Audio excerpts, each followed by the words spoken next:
మన ముఖ్యమంత్రి గారి యొక్క భవిష్యత్తును మనం చూసుకుంటే రాజకీయ ఉన్నతిలో ఆయన తిరుగులేని, అంటే మనకి ఒక సామెత ఉంది, సింహం ఆకలిస్తేనే వేటాడుతుంది అన్నట్టుగా.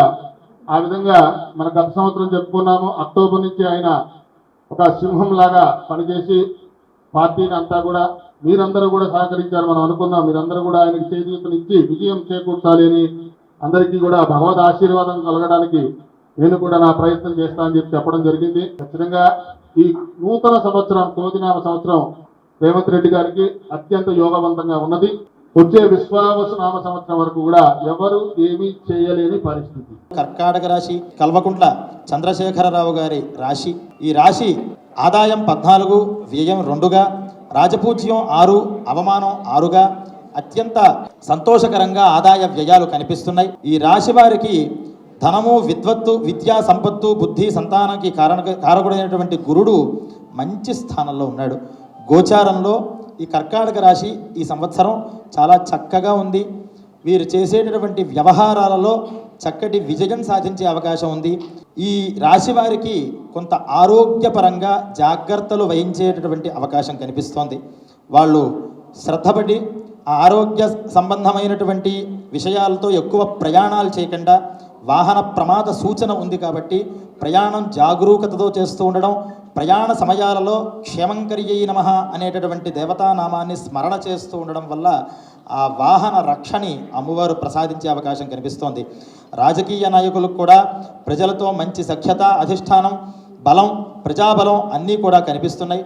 అలాగే గ్రామాలలో కూడా నూతన కార్యక్రమాలు ప్రారంభించి అక్కడ కూడా మంచి బలాన్ని పొందేటటువంటి అవకాశం ఉంది. వ్యాపారస్తులకు కూడా ఆశించినటువంటి లాభాలన్నీ కూడా ఈ కర్కాటక రాశి వారికి సూచిస్తోంది.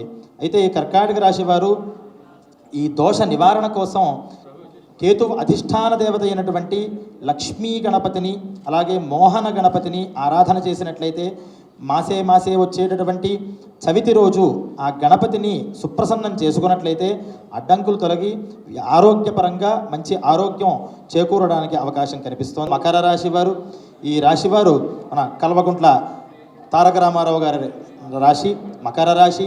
ఈ రాశి వారికి ఈ సంవత్సరం ఆదాయం 14, వ్యయం 14, రాజపూజ్యం 3, అవమానం 1.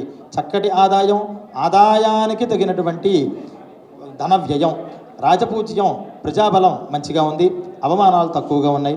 ఈ రాశి స్త్రీ పురుషాదులందరికీ కూడా 5వ ఇంట గురువు సంచారం, అలాగే లగ్నాధిపతి శని 2వ ఇంట ఉండడం వల్ల మంచి ప్రభావం కనిపిస్తుంది. వీళ్ళు ఏ పని చేసినా కొంచెం ఈ సంవత్సరం అంతా కూడా బ్యాలెన్స్గా కొంచెం పట్టుదలతో చేయడం, అలాగే ద్వితీయంలో శని ఉండడం వల్ల కొంచెం మాటని కట్టడి చేసుకోవడం వల్ల, మనం మాట్లాడే మాటని మృదువుగా మాట్లాడడం వల్ల చక్కటి ఉపకారాన్ని, చక్కటి ప్రజాబలాన్ని, అభిమానాన్ని పొందేటటువంటి అవకాశం కల్పిస్తుంది. అలాగే మంచి స్థిరాస్తులు అన్నీ కూడా అభివృద్ధి చెంది వ్యాపార రంగంలో కూడా ఈ రాశివారు అభివృద్ధి చెందేటటువంటి అవకాశం కనిపిస్తోంది. ప్రయాణాలలో ఈ రాశివారు కూడా కొంత ఇబ్బందులు కనిపిస్తున్నాయి కాబట్టి ప్రయాణాలలో శ్రీ క్షేమంకర్యై నమః అని ఏ ప్రయాణం చేసినా ఈ నామాన్ని కనుక స్మరణ చేస్తే మార్గే క్షేమంకరీ తథా అని అమ్మవారు మార్గమధ్యంలో ఈ నామాన్ని ఎవరైతే స్మరిస్తారో వారికి నేను రక్షణ